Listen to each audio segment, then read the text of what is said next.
sidee loo isticmaalaa multitasking iPad iyo iPad Pro.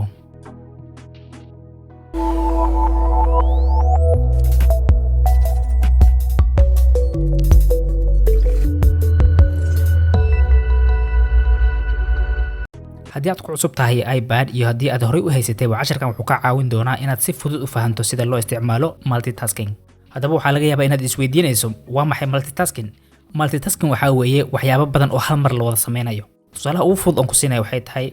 haddii lacala aan doonayn inaan fariin dirno qofkan baan waxaan doonayn inaan fariin u dirno waxaan leenahay assalaamu calaykum fadlan daawo muuqaalkan ama haddaan iraahdo laakiin aw muuqaalkii ma hayo waxaan doonayaa marka inaan anigoo bogga aanan ka tagin inaan qofkii muuqaalka u diro marka ugu horreys marka waxaa u baahan tahay inaad hoos ka swipe gareyso si aad applicationada dhan u aragto kadibna waa aragtaa YouTube halka uu saaran yahay YouTube baan soo qabanaya kor ayaan soo jiidaya halkan buu isoo fuulaya marka waa aragtaa dhinaca raba dhigi karaa haddaan raba dhanka midigaan dhigi karaa haddaan raba dhanka bidix ayaan dhigi karaa marka qofkan hadda waxaan iri assalaamu calaykum fadlan daawo muuqaalkan marka muuqaalkan u baahnaa halkan ku jira tusaalahan haddaan marka doonaya inaan maxaa la yiraahdaa videogan camal qofka u diro waan qabanayaa waa soo jiidayaa kadibna waxaan ku darayaa message-kan ku darayaa waa aragtay YouTube video ku soo galay markaas fadlan daawo muuqaalkan kadibna waa aragtay linki waa soo galayo haddii aan marka wadada marin waxay qasab ugu noqon lahayd inaan YouTube intaan furo oon raadiyo muuqaalkii aan doonay inaan qofka la share gareeyo kadibna aan share button ku dhufto kadibna aan soo copy gareeyo linkigaas kadibna halkan ku paste gareeyo noqon lahayd tani marka waa tusaalaha ugu yar aad ku fahmi karto waxa multitasking ay tahay laakiin wadooyin badan oo loo isticmaalo ayaa jiro dhammaan wada baran doonaa hadduu Ilaahay yaraaho halkan kore waad aragtaa 3 dot baa ku yaal dotcast waa multitasking menu-gii aad ka bedelayso haddaan marka ku dhufto halka waad aragtaa saddex option buu siinayaa midda koobaad waxaa weeye inaan full screen ka dhigo midda labaadna aan half screen yacni screenka dhan halfkiis inuu qaato ta saddexaadna waxaa weeye inaan dhanka bidixo dhigo oo si yar ah laakiin wuuba yaalaa waa aragtaa oo taa wuu yaala haddaan ku dhufto wax isbedela malaa sababto wuu yaalaa dhanka bidixo ayuu yaalaa haddaan u baahana inaan isbarbar dhigo labada application aan ku dhufanaya centerka kadibna waa aragtaa message-kii iyo kan wasgarab yaalaan sidoo kale waad taad qabato ayaad wareejin kartaa dhanka midixa iyo midigaad keeni kartaa waadna yareyn kartaa iyo midkaad u baahato ayaad weyneyn kartaa tusaalahaan haddaan doonaya inay fariinta qayb weyn qaadato waxaan ka dhigi karaa ilaa 75% waa aragtaa hadda 25% waa ilaa YouTube-kii waa qaatay halkan waxaa qaadatay ilaa 75% waxaa qaatay message-kii marka ay labadan application isku ka barbar yaalaan waxaa la yiraahdaa split view يعني screen ayaad u qaybisay oo half baad kala siisay si aad marka ugu darto application saddexaad waxaad u baahantahay marka inaad isticmaasho slide over marka waxa weeye tusaaladan ku siiyo applicationada dhan furno oo music halkan ku darno markaan music soo qabto dhankan keeno waa aragtaa split view buu galayaa oo message-ki ayuu bedelayaa haddii aan dhankan YouTube ka keeno waa aragtaa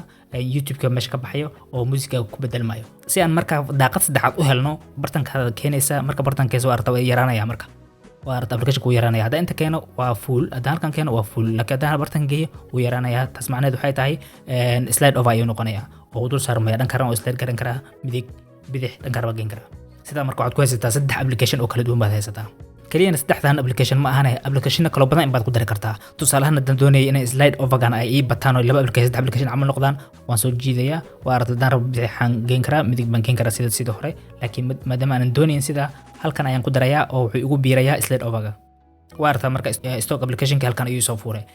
wuxuuna ka soo kormaray music ayuu ka soo kormaray marka labadooda waan isku bedeli karaa halka hoos waad aragtaa marka waad ka wareejin kartaa mid karta ku bedeli kartaa music ayaad kor soo marin kartaa ama wax stock kor soo marin kartaa okay haddana aan u gudubno Windows-ka tusaalahan haddaad isticmaalayso Safari oo kale oo daaqado badan kaaga furan yihiin Safari dhexdeeda waad arki kartaa daaqadaha dhammaan tusaalahan haddaad Safari ku dhufato oo hayso waad aragtaa waxaad helaysaa option-kaas oo ah show all windows يعني daaqadaha ii furan dhan itus hadda lacag ku dhufto waa aragtaa waxay soo baxayo ilaa 6 daaqadood aragtaa halkan website-kan booqanayo iyo BBC Facebook waxyaabahaas ay igu jiro marka waa daaqado kala duwan waa mid baan ugu dhufan karaa waana wada arki karaa taa u baahdo haddii marka tusaalahaan ku dhufto Facebook kale dan ku dhufto marka Safari wuu ka yar duwan yahay applicationada kale tusaalahaan haddii aan hadda ku dhufto aragtaa halkaas sare oo multitasking menu-ga dan ku dhufto waxa ku soo baxayo saddexdii waxyaabood oo hore u aragnay iyo halkan hoos waxa kaga soo baxay marka shelves waxa la yiraahdo marka Safari intaan khaanad ba hadda iga furandaan rabo waxaan tagi karaa apple.com ama website-keena sidoo kale bbc.com intaan marka waa daaqadihi aan hore u furay baa marka waxay isoo fuuleen halkan hoos isoo fuuleen oo shelves-ka soo fuuleen marka tusaale haddaan ku siiyo haddaan iraahdo centerka ku dhufto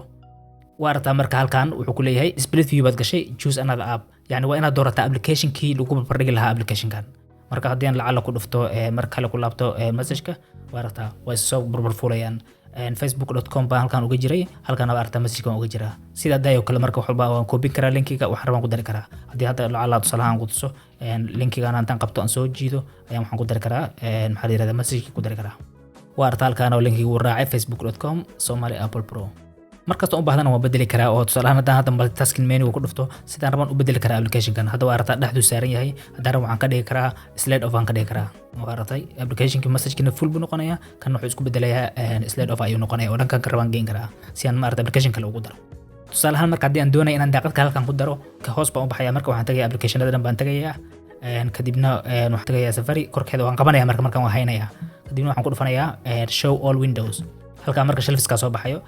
daaqada marka u baahnaa waan dooranaya. tusaalahan marka aan doonayo inaan Somali Apple Pro website ku dhufto way soo baxaya waa aragtaa. kadibna multitasking menu gaan tagayaa, dhankaan rabaan dhigayaa. marka haddaan half iraahdo goonidu tagayaa, message-ki baan barbar dhigi karayaa. sidaasna marka waxaan ku haystaa 3 daaqadood oo mid ay qarsan tahay. halkan waa xasuustaa Facebook waa igu jiro, halkan message-ki, halkan maxaa la yiraahdaa website-kan ay igu jiro. marka waxaan sameyn karaa marka daaqad kale ku dari karaa haddii lacala aan daan baxo oo marka haddana YouTube kadib u soo qaato aan ka dhigo asna lay off aan ka dhigo, halkaan aan geysan karaa waa aragtaa. Facebook iyo Carrefour waana isku bedeli karaa, marna Facebook aan tagayaa, marna YouTube-kaygan dib ugu laabanaya. si aan marka u wada arko dhammaan application-ada halkaa hoose ayaan ka soo qabanayaa, kor ayaan u jiidayaa, waan istaagayaa marka kadibna waa aragtaa afarta application ayaa hal mar isku wada baxayo. midkaan marka u baahnayn waan ka saarayaa. marka tusaalahan haddii aanan doonaynin inaan music isticmaalo waxaan sameynayaa kor baan u jiidayaa, sidaas ayuuna iga baxay. marka saddexdana ay soo hartay. saddexda marka waa isku bedeli kartaa sidaad u baahato, ama waxaad sameyn kartaa inaad dhammaantood xagga midige aad geyso. waa aragtaa marka falaartaana kuu soo baxayso, markastoo fartaad geysa dhanka midige waxaa kuu soo baxayo slide off-ka kuu soo baxayo, ku dhufanaysaa marka way kuu soo wada boodayaan. sidaasna waxaad ku baratay sida loo isticmaalo multitasking-ka. haddii aad wax su'aal qabto fadlan nagu soo sheeg commentiga.